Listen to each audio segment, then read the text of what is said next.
Global IME ब्याङ्कमा रु 5 लाख 2 वर्षको लागि 3.50% ब्याज दरमा फिक्स डिपोजिट गर्दा कुल ब्याज, कर र फिर्ती रकम कति हुन्छ? अब ग्लोबल आइएमई ब्याङ्कले 2 वर्षको लागि हामीलाई कति प्रतिशत ब्याज दिन्छ, हामी लाइभ डाटा हेरौँ है त। ग्लोबल आइएमई ब्याङ्कले चाहिँ अहिले 1 देखि 2 वर्षको लागि चाहिँ 3.50% मात्रै चाहिँ ब्याज दर छ अहिले। 2 देखि 3 वर्षको लागि 4% र 3 वर्षदेखि माथिको लागि 4.50% छ। 3 महिनाको लागि 3% र 6 महिनाको लागि 3.25%। अब यहाँनिर हाम्रो 2 वर्षको लागि भनेपछि 2 वर्ष भनेको चाहिँ 1 देखि 2 वर्ष भनेको 3.50%। अब यहाँनिर हामी हिसाब गरौँ, जम्मा राखिएको रकम भनेको चाहिँ हाम्रो जस्तै हामीले 5 लाख रुपियाँ हाम्रो जम्मा रकम भयो। अनि अवधि वर्ष भनेको चाहिँ कति वर्ष भन्दाखेरि 2 वर्ष। अब यहाँ हाम्रो महिना दिन छैन, महिना दिन हाल्दा पनि यहाँनिर क्यालकुलेसन गर्छ यसले। अनि ब्याज दर प्रति वर्ष कति छ भन्दाखेरि 3.50%। अब त्यति हाल्ने बित्तिकै यसले यहाँनिर अटो क्यालकुलेसन गरिसकेको छ। कुल ब्याज भनेको चाहिँ 35,000 छ।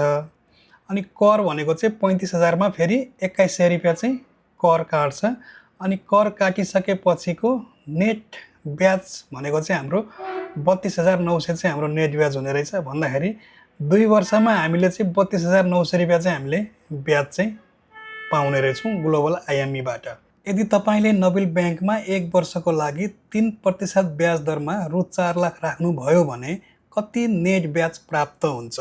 अब नोबेल ब्याङ्कले दिने ब्याज दर हामी पहिले हेरौँ। अहिलेको लेटेस्ट ब्याज दर चाहिँ, अहिलेको लेटेस्ट नोबेल ब्याङ्कको ब्याज दर भनेको चाहिँ 3 महिनाको लागि 2.80, 6 महिनाको लागि 2.85, 1 वर्षदेखि 2 वर्षसम्मको लागि 3% र 2 वर्षदेखि 5 वर्षसम्मको लागि 3.25, 5 देखि 10 को लागि 4% र 10 भन्दा माथिको लागि मात्रै 4.55% दिएको छ। अब यहाँनिर हाम्रो भनेको चाहिँ कति महिनाको लागि, कति वर्षको लागि छ भन्दा 1 वर्षको लागि। अब हाम्रो यहाँ 1 वर्ष भनेको चाहिँ 1 देखि 2 वर्ष भनेपछि 3% हैन यहाँनिर। अब जम्मा हामीले राख्ने रकम भनेको 4 लाख रुपियाँ, 1 2 3 4 5 हैन, 4 लाख। अवधि भनेको हाम्रो 1 वर्ष, हाम्रो महिना दिन छैन। ब्याज दर भनेको चाहिँ 3% भनिसकेपछि हामीले 1 वर्षमा चाहिँ 4 लाखको 12,000 रुपियाँ ब्याज पाउने रहेछौँ। 12,000मा पनि 720 रुपियाँ चाहिँ कर काट्ने रहेछ। काटिसकेपछिको रकम भनेको चाहिँ हामीले 11,280 रुपियाँ चाहिँ हामीले चाहिँ क्यास हामीले चाहिँ पाउने रहेछौँ ब्याज। यो थियो नोबेल ब्याङ्कको।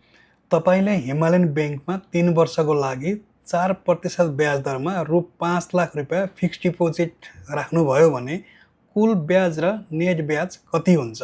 अब हामी हिमालयन ब्याङ्कको अहिलेको रेटहरू कति छ त्यो हामी पहिले चेक गरौँ। हिमालयन ब्याङ्कले चाहिँ 3 महिनाको लागि 2.80 दिएको छ, 6 महिनाको लागि 2.90, 9 महिनाको लागि 3%, 1 सालको लागि 3.50 र 1 देखि 5 वर्षसम्मको लागि 4% र 5 देखि 10 वर्षको लागि चाहिँ 5% दिएको छ। अब यहाँनिर हाम्रो चाहिँ अवधि भनेको चाहिँ यहाँ चाहिँ हाम्रो 3 वर्षको लागि छ। 3 वर्ष भनेको चाहिँ हाम्रो यहाँनिर चाहिँ यसमा आउँछ, जस्तै कि 2 देखि माथि 5 सम्म भनेपछि 4% हैन, 4%। अब हामीले कति पैसा राख्ने भन्दाखेरि 5 लाख, 1 2 3 4 5, 5 लाख। अवधि भनेको चाहिँ कति भन्दाखेरि हाम्रो 3 वर्ष, महिना छैन, दिन छैन। ब्याज प्रति वर्ष कति भनेपछि चाहिँ 4% गर्दाखेरि चाहिँ 5 लाखको 3 वर्षमा 60,000 रुपियाँ ब्याज आउने रहेछ। त्यसमा चाहिँ अब कर 3600 रुपियाँ कर काट्ने रहेछ। गर्दाखेरि 5 लाखको 3 वर्षमा हामीले चाहिँ पाउने ब्याज भनेको चाहिँ हिमालयन ब्याङ्कमा चाहिँ 56,400 रुपियाँ चाहिँ हामीले चाहिँ ब्याज पाउने रहेछौँ अहिलेको रेटमा। यो चाहिँ अहिलेको चाहिँ चलेको रेट भनेको चाहिँ यही हो, एकदम कम रेट छ अहिले। एनआइसिआइसिआई ब्याङ्कमा 5 वर्षको लागि 3% ब्याज दरमा रु 5 लाख फिक्स डिपोजिटमा राख्दा कति नेट ब्याज आउँछ? अब यहाँनिर हामी एनआइसिआइसिआई ब्याङ्कले चाहिँ अहिले दिएको रेटहरू हेरौँ। एनआइसिआइसिआई ब्याङ्कले चाहिँ अहिले 3 महिनाको लागि 2.75% दिएको छ र 3 वर्षदेखि 5 वर्षसम्मको लागि 3% र 5 वर्षदेखि माथिको लागि चाहिँ 5% मात्र दिएको छ। अब यहाँनिर हाम्रो भनेको चाहिँ कति वर्षको छ भन्दाखेरि 5 वर्षको लागि मात्र छ। 5 वर्ष भनेपछि हाम्रो 3% ब्याज हामीले पाउने रहेछौँ होइन। 3% भनेपछि हामीले राख्ने रकम भनेको 5 लाख। कति वर्षको लागि भन्दाखेरि हामीले चाहिँ 5 वर्षको लागि हामीले यहाँ राख्ने होइन। अब यसको ब्याज दर कति छ भन्दाखेरि ब्याज दर चाहिँ 3% छ भन्दाखेरि 5 लाखको 5 वर्षमा 3% ब्याज दरले चाहिँ हामीले पाउने कुल ब्याज भनेको चाहिँ 75,000 हुने रहेछ।